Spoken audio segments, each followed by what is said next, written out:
Nzinga, this, of course, as we awaited to see what happens this afternoon, the opposition parties, or rather the ANC EFF bloc, saying that the meeting, the special council meeting that is expected to happen this afternoon, there's of course ahead of the expected motion of no confidence against the Tshwane Council Speaker, Mncedi Ndzwanana. They're saying this is not going to happen. I'm now joined by the ANC's Tshwane Council Caucus Speaker, spokesperson rather, that is Jewel Masilela. Mr. Masilela, a lot of back and forth here as we await for a new mayor to be elected. But this afternoon, will we see the council sitting happen? I think first and foremost we must indulge, residents of Tshwane on the basis of the bullying tactics and the fiasco that is created by the coalition arrangement led by the DA. I think the reason why they would be pushing for the meeting to sit today, it's on the basis that they are claiming that the city manager never wanted, the Speaker of Council never wanted to call the meeting, of which it was clarified that he had to satisfy himself on all the merits before a meeting is convened with regard to the petition and many other issues. And it was later discovered that out of the petition that was submitted by the coalition arrangement, some of these people who took us into confidence never took part of that signature campaign, which the DA has been pushing for desperately for the mayoral change. So whether the meeting goes on or whatever the case may be, we are going to challenge the merits and the rationale which the coalition arrangement has actually been pushing for this meeting to sit, as opposed to the one that is known, which has been sanctioned for tomorrow. But is the city manager, Johan Mettler, not just following the law, doing his job, obviously making sure that his side is clean while the politicians are fighting for power? Is he not just making sure that he follows the law here? It's rather unfortunate for us as politicians to subject, in particular the city manager, to be drawn into the political fiasco that the coalition arrangement is pushing for. Why am I saying this?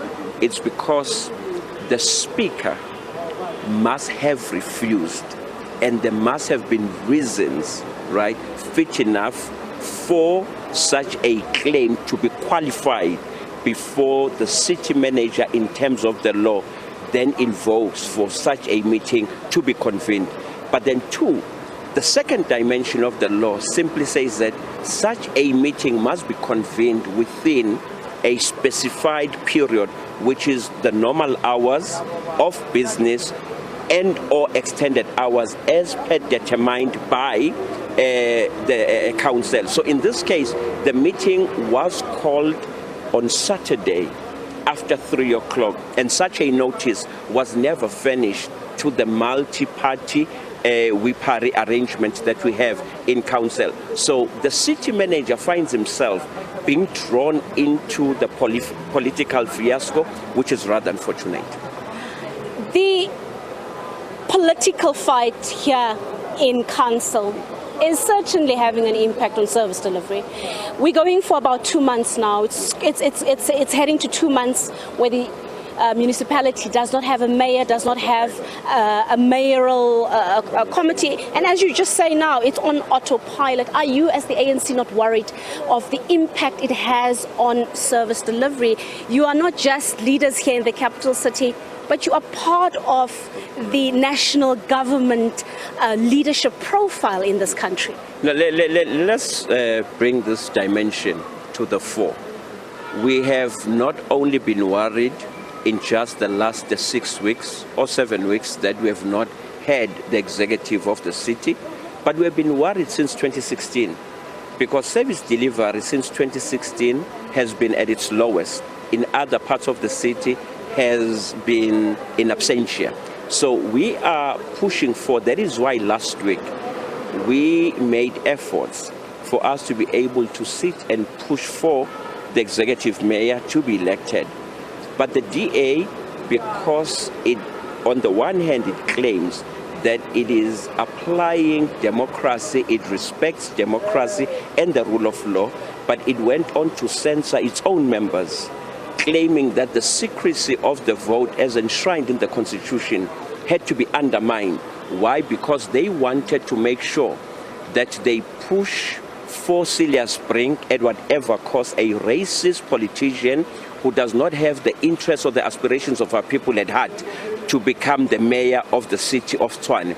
Then that has undermined, not only just for 2 months, but for the last 7 years, in having effective services delivered to the people of our townships and in the rural parts like Ungwini and many other parts, including Hammanskraal. Yeah. In 30 seconds, there's also the issue of the city possibly being put under administration by the province. We have seen the letter that was written to the speaker last week.